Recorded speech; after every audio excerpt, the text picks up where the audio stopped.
What's up, everybody, and welcome back to the channel.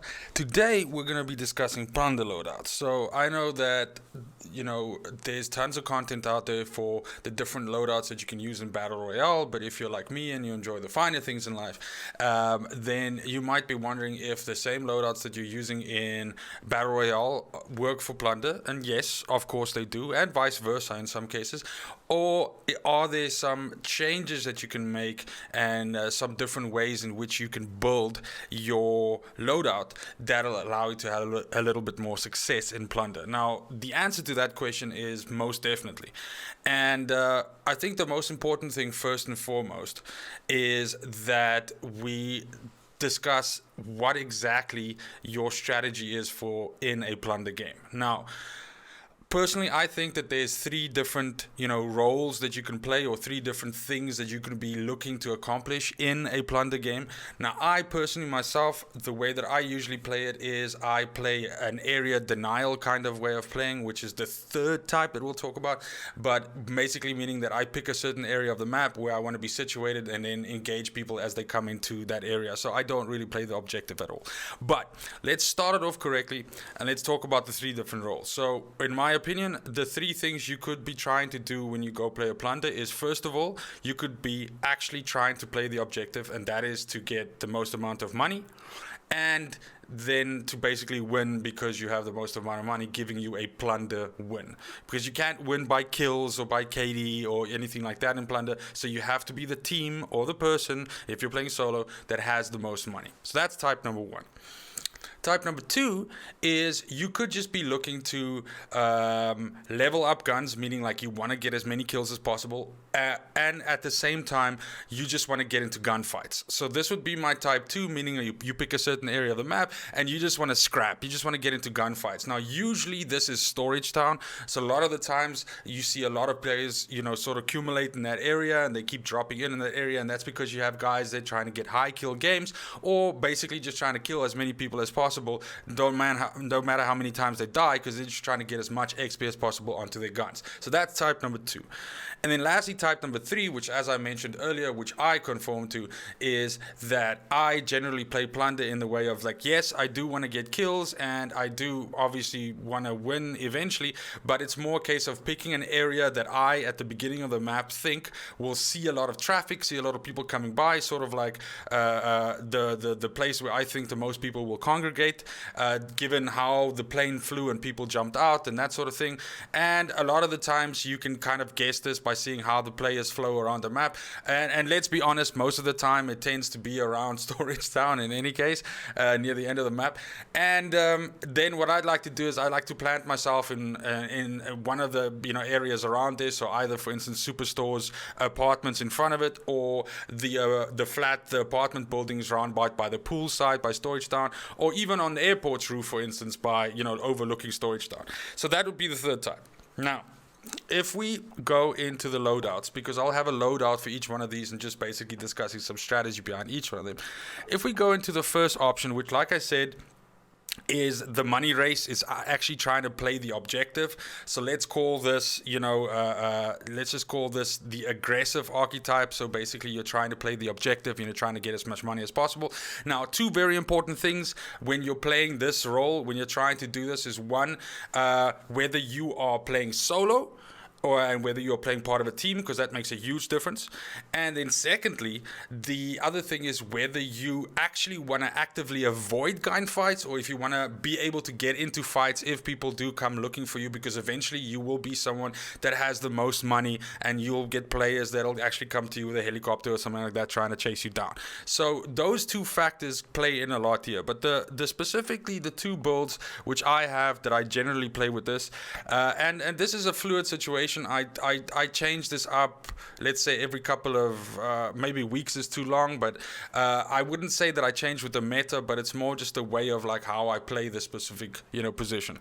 So in the case of, if you're going to be doing this solo, which I do a lot of the time as well, and this is especially fun when it's trios plunder or trios blood money, because the map is not so congested with full stacks of 4 and it's a little bit more doable.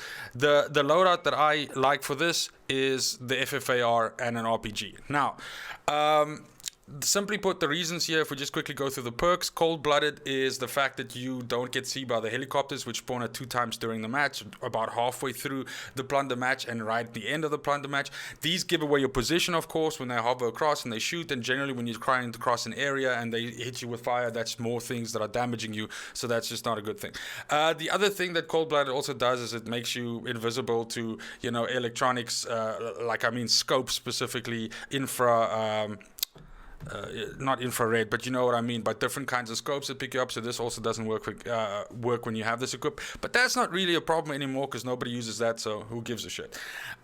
Ghost really helps if you're playing solo, because you do tend to get a lot of people that pick up UAVs out of boxes and that sort of thing, and they can find you a lot easier if you don't have Ghost. So it's a good perk to have just for that, because you are solo and you're trying to sort of just remain invisible as much as you can as you move around and try to get this money.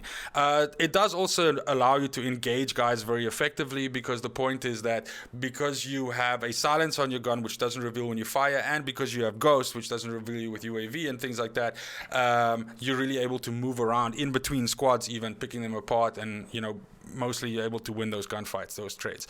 Lastly, Spotter is in here because a lot of the times, especially when you get near the end, you will see circles pop up where guys will have a lot of money. Now, at that time, it could be someone that's, for instance, camping a room or camping a building or something like that. You can at that time decide you're going to try and take their position and take their money from them, which could potentially give you the money that you need to win. Now, Spotter allows you to see any kind of equipment that's lying around. So what a lot of the people like to do, me included, is get into a position where they can put on some claymores, some bouncing betties, and basically allow you to control certain doors or ways of getting to them.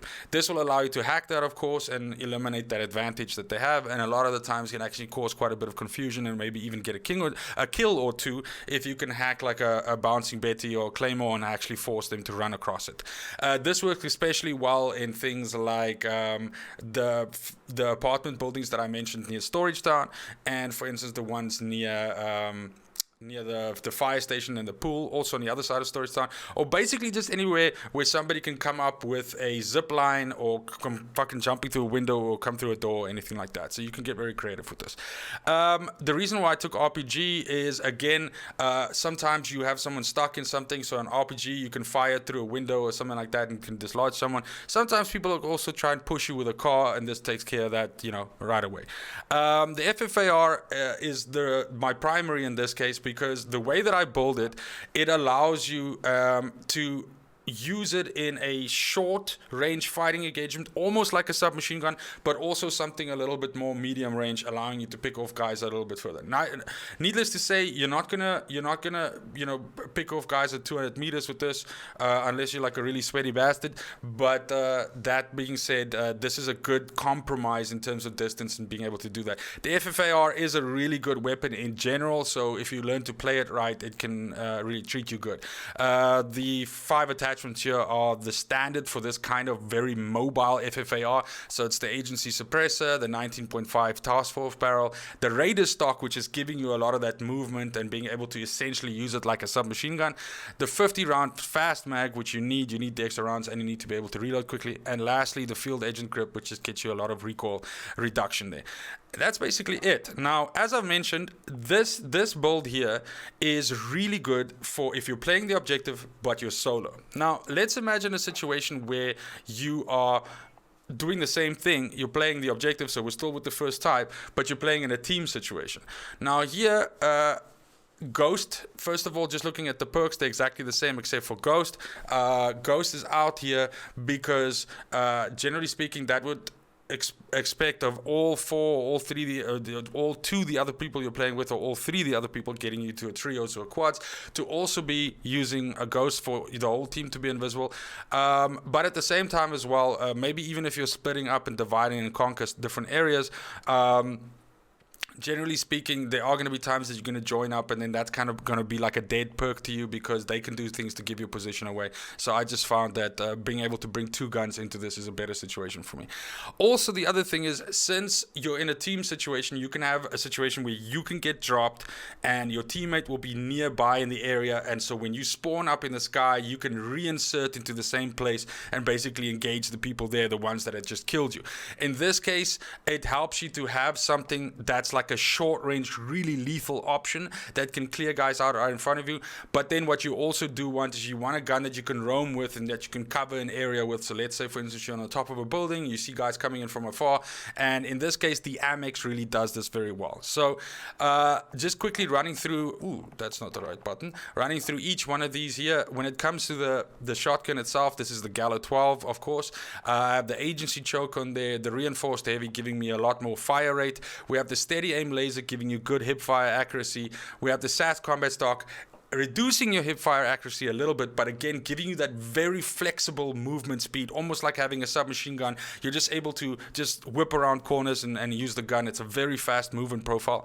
And then lastly, the 12 rounds, which is also just needed because the gun does reload a little bit slow, and with 12 rounds you should be able to take down 3 players if you put your shots where they matter, and they're all sort of clustered together.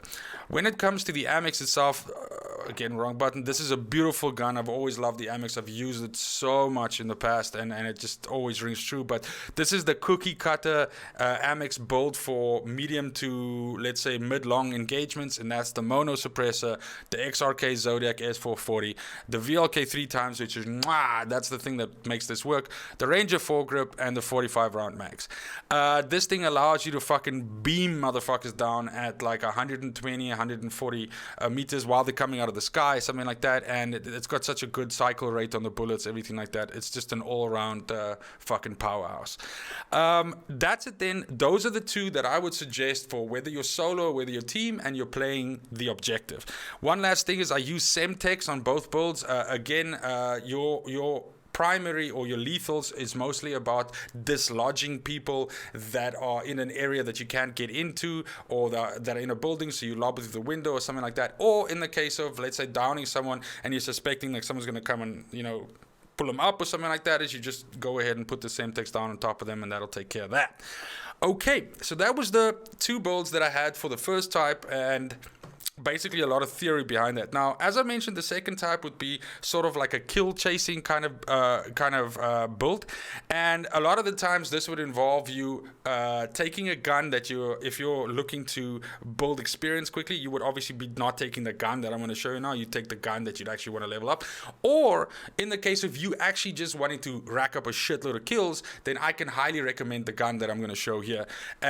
This particular build solo here is for this, and again, you'll notice here that in terms of the perks and the lethal everything, a lot is the same except for restock. Restock here is so that you get your stun grenades and your Semtex back every 50 seconds. You get those 2 back just naturally by rotating back onto you. And if you take your field upgrade, you take an ammo box, then you're getting additional refreshes on this. Now, in a place like Storage Town, this is fucking lethal. Having constant access to stun grenades and to lethal grenades to throw into garages and get people that are hiding in those garages, behind those boxes, in the buildings, everything like that. And you also have an RPG to take that to the next level. Every once in a while someone will also come driving through fucking Storage Town with a car, something like that, and that'll take care of that shit right there. But when it comes to the fucking grandpappy of dealing with lots and lots and lots of motherfuckers running around like crazy around you and just needing to beam guys down super fast while you yourself moving super fast and just being like really fucking fluid, you can't go wrong with the MAC-10. Now, the build here is the super mobile MAC-10 build that I'm sure a lot of streamers are using. That's the agency suppressor, the 6.1 reinforced heavy, the field agent grip, the Stanag 53 round drum, and then the SAS combat stock, which is what makes this work. This allows you to aim downside or hip fire and just move around with this gun and just fucking blaze people down. So if you haven't tried this yet, and if you're feeling fucking jiggy, you want to go down, get down in Storage Town, get a 20, 25, 30 bomb, something like that, and you're decently good at gunfights, give this a try. Give this exact loadout a try. You might be pleasantly surprised. And then lastly, coming to the way that I like to play Plunder, and that is, like I said, area denial, or if you want to be an asshole, you can call it camping.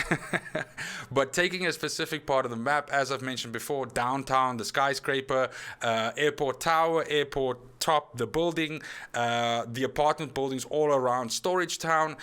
Those areas are great for putting yourself there and taking on players as they encroach on the area and they come that way. Usually that allows you to, with the right loadout, get an insane amount of kills as well. Usually my average amount of kills per game is 17, but I go as high as 35 to 37. I've had a 52 bomb in the past, and so this does allow you a lot of flexibility, and it allows you to deal with almost every threat possible. Now, I call it mac and cheese. And basically, you have the exact MAC-10 build that I just showed previously here again, so it's exactly the same thing. But then you have the SBR-208. Now, the SBR-208 as your long-range option, as your sniping option. In my opinion, the best sniper rifle in the game. I know that you might differ from opinion, and that's entirely fine, but the snappiness of this gun and the lethality that you can pose at distance and the ability to just quickly churn out rounds and fire makes it better for me than, for instance, a Car 98, for instance. And because it's so fast, it's obviously better than your HDR variants and that sort of thing. In terms of the loadout itself, it has the mono suppressor, the SBR-26, the TAC laser, the scope that is specific to this gun, the Solo Zero SBR 28mm, and then I use the Norma rounds, so .300 Norma mags. If you use the Lapua, the distance or the time to scope is just that little bit too long that makes the gun uncomfortable. So that's a good compromise between the normal rounds and the more damaging rounds that you get in the Lapua. And this thing just fucking deals out death at a distance. But yeah, it's good shit. Then just in terms of perks and in lethal, you'll notice that this is different here. So in the case of just shrapnel here, as with any of the other ones that you might have seen, actually no, the other ones don't use shrapnel, but shrapnel allows you to carry 2 lethals in at the beginning. This is quite important because you need 2 claymores for a fully shielded player to knock them down. So both claymores have to hit a fully 3-plated player to knock them down or kill them if they don't have any teammates alive, and that's why putting down 2 claymores at a time is important. Now, this combined with your ammunition box that you bring in as your field upgrade allows you to just always lock down one area of wherever you're being pushed from. So this is where this really shines. If you're solo, if you pick an area that can be easily, blocked off like this, like for instance, airport traffic control tower, where you can put these in front of the lift so people can't come up from the bottom, and then all you have to do is control the top, which the MAC-10 and the SBR-208 definitely allow you to do. Or in the case of like a team situation where you're playing with other players and everybody brings claymores, every 2 claymores that you bring in allows for another avenue to be closed off, and you can eventually, with 3 players, get to the point where you can essentially make a place impossible to get into. And that's kind of like my fucking love. I love doing that, and so that's what this loadout really embodies. That's what I love. So in any case, that is the 4 loadouts that I wanted to share today, and based on the 3 different ways which I think that you can play Plunder. Of course, your mileage may vary, and you might feel that there's an additional way to play Plunder, or you might be doing all 3 at once. At some point you're going for money, at some point you're going for kills, at some point you're going for position. Hell yeah. But even then, any one of these loadouts are going to serve you very well in doing exactly that. So give them a try. Go ahead and let me know in the comments below if they worked for you, if you had fun with playing with them. And other than that, all I can say is have fun. If you are a guy who has never really tried Plunder because you think it's weird and fucking strange, I believe it or not, I still run into people that are like that only play Battle Royale. You'd be pleasantly surprised. Give it a fucking go. It is a hell of a lot of fun, especially if you like a lot of gunfights and getting into shit. But that's it for today's video. Thank you very much for joining. Thanks for making the time, and as usual, have a good morning, an afternoon, or an evening wherever you are, and until next time, fucking cheers.